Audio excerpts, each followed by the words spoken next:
किसी महान इंसान ने बहुत बड़ी बात कही है कि तू कर्म करता जा, फल की चिंता ना कर।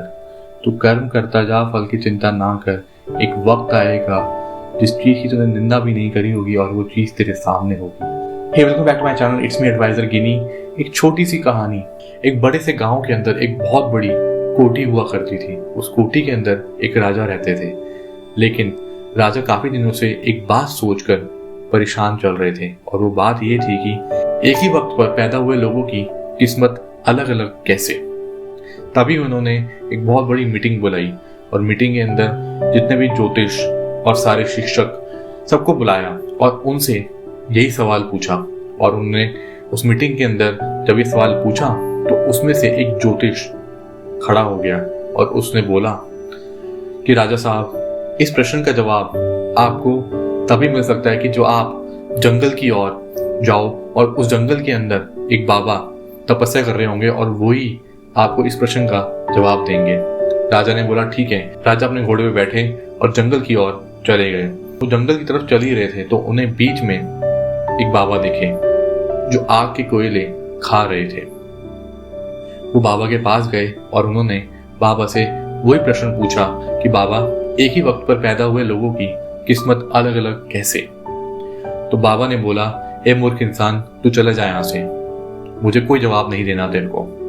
राजा साहब बोले ठीक है, मैं चला जाता हूँ यहाँ से, लेकिन मेरे ये प्रश्न का उत्तर तो दे दीजिए।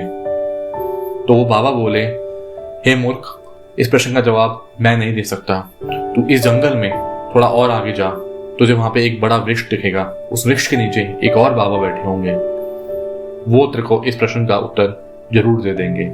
राजा साहब बहुत उत्सुक थे वो प्रश्न का उत्तर जानने के लिए, तो वो वहां से दूसरे बाबा के पास चले गए। और जब वो दूसरे बाबा के पास पहुंचे तो उन्होंने देखा कि वो अपना मांस नोचकर खा रहे थे। वो ये दृश्य देख नहीं पाए, फिर भी उन्होंने थोड़ा कष्ट करके वो प्रश्न उनसे पूछ लिया और उनसे यही सवाल पूछा कि बाबा जी, मैं बहुत दूर से आया हूँ, मुझे एक प्रश्न पूछना है आपसे। और उन्होंने बाबा जी से ये प्रश्न पूछा, एक ही वक्त पर पैदा हुए लोगों की किस्मत अलग अलग कैसे। उस बाबा ने भी उस प्रश्न का उत्तर देने से मना कर दिया। बाबा जी ने बोला कि इस जंगल को पार करके एक छोटा सा गांव दिखेगा। उस गांव में एक छोटा सा बच्चा है जो बहुत जल्दी मरने वाला है, उसके पास वक्त बहुत कम है। वो बच्चा तेरे को इस प्रश्न का उत्तर देगा, जल्दी जा और उसे जाके मिल। राजा साहब ने वो बात सुनी और घोड़े पे बैठकर फटाफट उस गांव में जा पहुंचे कि वहां पे एक चारपाई पे एक बच्चा लेटा हुआ है और उस बच्चे के आसपास उसके माँ बाप, उसके रिश्तेदार और कुछ वैद्य बैठे हुए हैं। तो राजा साहब उस बच्चे के पास जाते हैं और उससे वो सवाल पूछते हैं कि अच्छा तो नहीं लग रहा मुझे सवाल पूछते हुए, लेकिन मैं बहुत परेशान हूँ, मुझे सवाल का उत्तर चाहिए कि एक ही वक्त पे पैदा हुए लोगों की सबकी किस्मत अलग अलग क्यों होती है। तो वो लड़का जो जवाब देता है वो ध्यान से सुनिएगा। वो लड़का बोलता है कि जो बाबा जी आपको पहली बार मिले थे, जो आग के कोयले खा रहे थे, और जो दूसरे बाबा जी जो अपना मांस नोच कर खा रहे थे, और तीसरा मैं, हम तीनों आपके भाई रह चुके हैं। तो वो ये बात बोलता है कि 7 जन्म पहले हम चारों भाई एक जंगल की तरफ जा रहे थे और जंगल में हम भटक गए थे, और भटकते हुए हमें 3 दिन हो चुके थे और हमारे पास खाने के लिए कुछ भी नहीं था।